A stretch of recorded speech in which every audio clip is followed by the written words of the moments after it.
Let me tell you about a little dilemma that I have in my life. We will be going somewhere, and I'll say to my wife, "Hey, are you hungry?" She'll say, "Yeah." I said, "Let's get something to eat." I said, "Where do you want to go?" She'll say, "Oh, I don't care." And then I'll start going through the pantheon of restaurants, right? Do you want to go to the hamburger place over there? Do you want to go get some seafood? Do you want to try this place or that place? And here we'll go through every restaurant that's in town. And finally, we'll get to the very end. I'll say one, and she'll go, "Well, that doesn't sound too bad." And I'll think, well, then why didn't you just say that? Why did you not just give me the restaurant you're at? Now, I'm sure that's only my problem. I'm sure none of you guys, none of you people out there experience the same thing. Or maybe you do. Why is it that we do that? Why is it when we're given a choice, we won't make the choice, even though we have a clear distinction of what we want? We're going to talk about choices, and we're going to talk about specifically the choices God gives us, and maybe why we're not making the best choice because we're not thinking about how important that choice is. You're watching Timeless Talks, timeless subjects, information for life. I was talking about my wife and her inability. Now, I'm sure none of you face that same problem with somebody making a decision. Maybe you're that person. You get to a choice and you can't make it.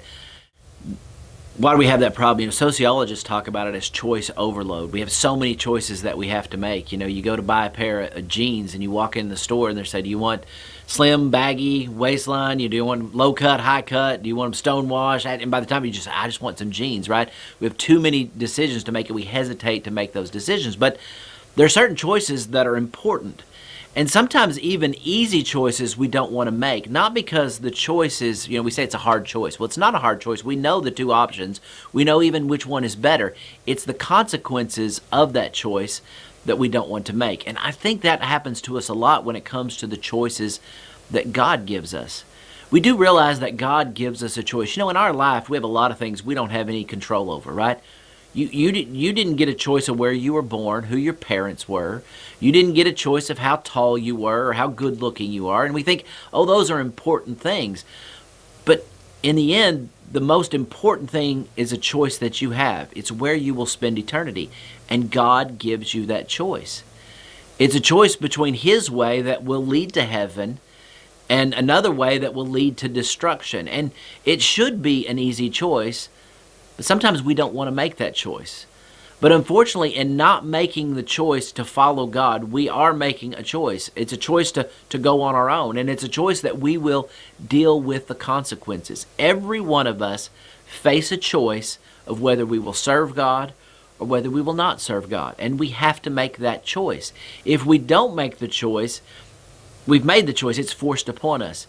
The prophet Joel talked about how there are multitudes and multitudes in the valley of decision.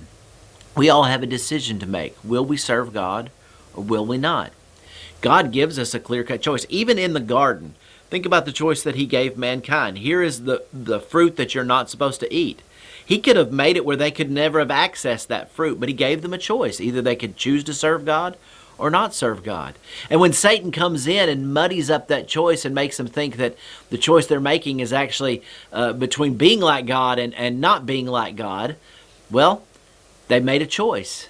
But it was a bad choice, and that choice came with consequences. They lost their place in the garden. They lost that unique relationship with God. They lost their chance to partake of the tree of life because their sin now separated them from God. The choices that we make have consequences. Every choice that you make, it has a consequences, and we are defined by our choices more than anything else, more than our talent or our ability or anything else.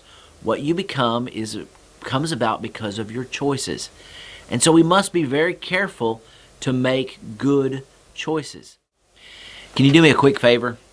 We would love to hear from you. If you like the video, go ahead and hit that like button and give us a comment if there's some topic that you'd like us to talk about, or some question you had about our video. Or even better, if you know someone that might be interested in this topic, go ahead and tag them so we can help spread that message a little bit farther. Thanks.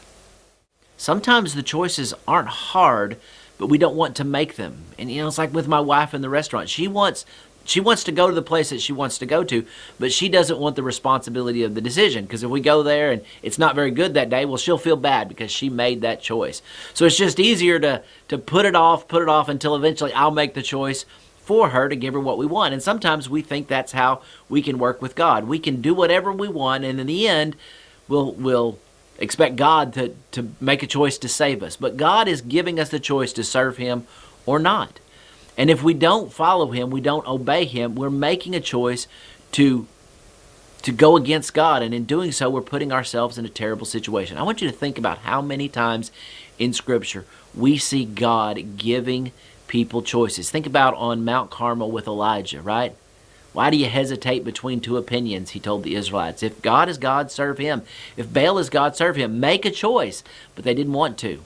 They hesitated. They wanted the best of both worlds. They wanted the pleasures of sin of Baal, but they still wanted the protection of God. But it doesn't work that way. You have to make a choice. Think about Joshua as they were going into the promised land. Choose you this day who you will serve. Make a decision. Are you going to serve the gods that came before you in the land that you were, or the gods that you're going to, or are you going to choose to serve God? If you're going to choose to serve God, you're going to have to follow up on that decision. You're going to have to abandon those things. And unfortunately, what we see later in the book of Judges is they didn't want to make the choice. They wanted to have both worlds. And in doing so, they abandoned God, and God would eventually abandon them. Of course, they'd come crawling back to Him and crying back to Him to save us. God in His graciousness would save them, but their destruction was already in that cycle. Why? Because they'd made the wrong choice. You think about Jeremiah chapter 21. He talks to the people and he says, "Behold, I set for you a way of life and a way of death." What's he telling them? I'm giving you a better choice here, but you still have to make the choice. You know, every one of us has a choice. We need to make it a good one. Thank you so much for joining with us today. Thank you so much for sharing in this lesson.